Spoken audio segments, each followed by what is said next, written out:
I play Alara Catan, who's the chief security officer aboard the Orville, and she is a very young and inexperienced officer, but she comes from a planet where she has super strength because the gravitational pull on Solea is higher than it is on Earth. So I get to kind of fit into the group and protect everyone and hopefully kick some ass.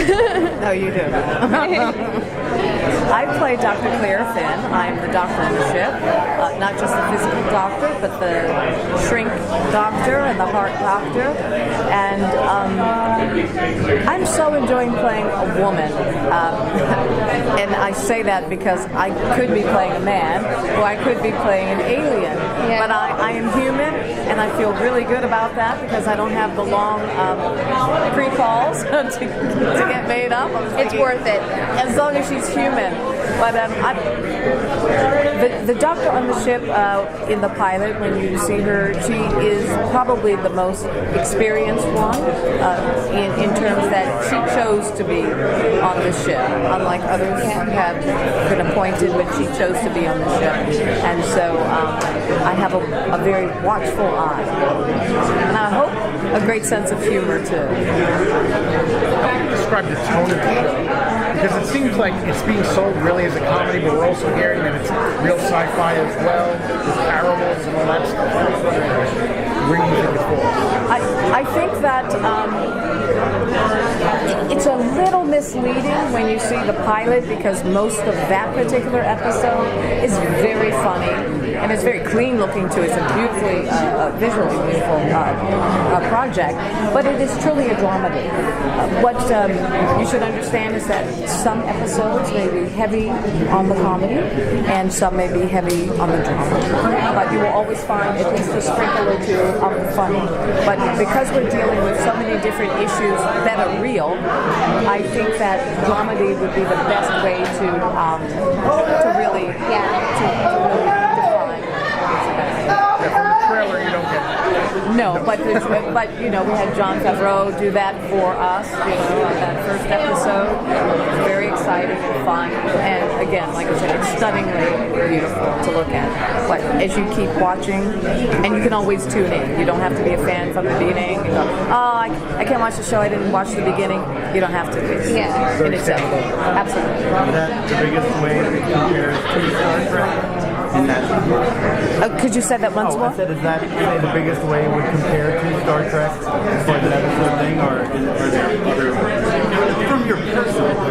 Oh, from my personal? Oh, yes. No, there are similarities. There are similarities in that we are in uniform and we take on a very professional, militant type physicality, if you would, when we're in our positions. That's a lot like Star Trek. I thought it would be different from Star Trek where you get a little loose with the words because I come from the Larry Sanders days where we could be making up stuff.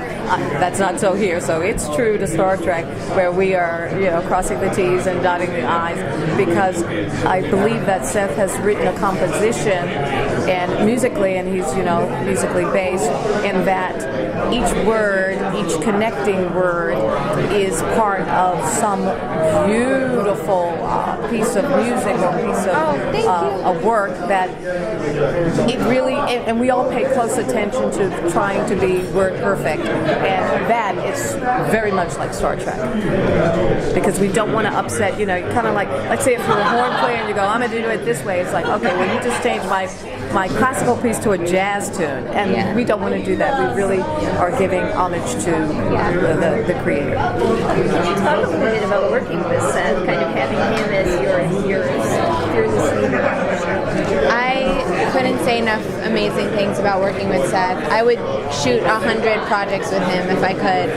I think, he's such an incredible leader because this whole world came from his brain. And at the same time, he's so collaborative and open to everyone's opinions and perspectives on their roles and the storylines that it makes it a joy to come to work. Not to mention he's really funny, which helps. But it's been really amazing.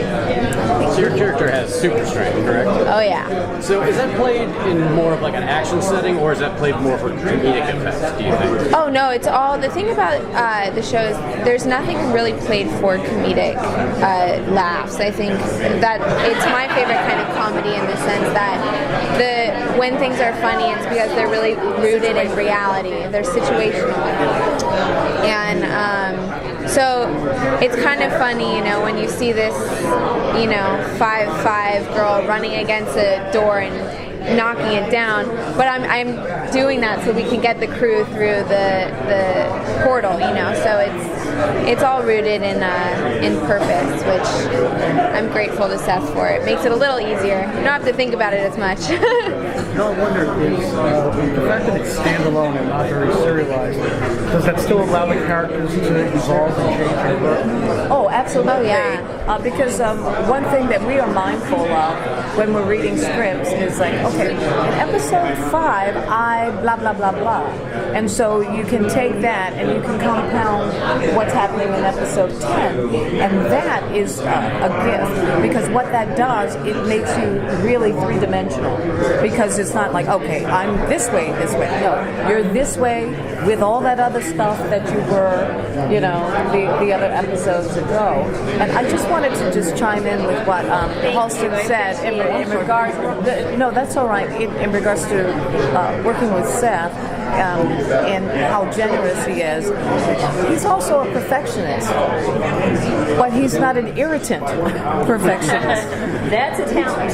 And that is why I'm bringing that up, because his idea of he probably doesn't think he is, we just know he is, is that he loves fine-tuning and the intricacies that come together to make something like extraordinarily well thought out and actually brilliant. I think that's the brilliance in working with him. I'm so sorry. Oh, no, that's fine.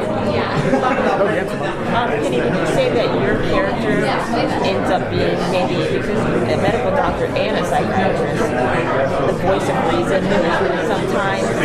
I think she is definitely the voice of reason. I would agree. And Seth has even told me that. Yeah. And I kind of like, I'm older than all of them. So. But yes, she's the voice of reason. But what I do enjoy about what he's written with her, she truly is a total woman in every sense of the word. So I really like that. Yeah.